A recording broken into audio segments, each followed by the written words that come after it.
తెలంగాణలో ప్రతిష్టాత్మకంగా తీసుకుంటున్న ఫ్యూచర్ సిటీ ప్రాజెక్టు ఆంధ్రప్రదేశ్ రాజధాని అమరావతిపై బీఆర్ఎస్ సీనియర్ నేత మాజీ మంత్రి జగదీష్ రెడ్డి సంచలన కామెంట్ చేశారు.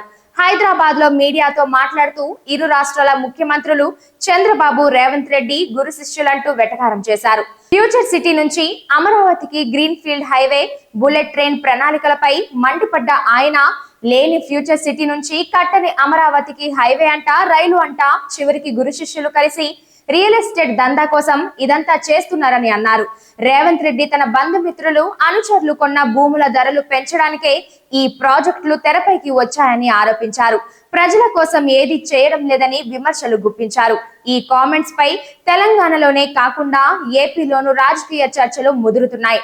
టీడీపీ సోషల్ మీడియాలో బీఆర్ఎస్ పై తీవ్రంగా కౌంటర్ ఇస్తూ అమరావతిపై విషం చిమ్మే ప్రయత్నమని ఆరోపిస్తోంది.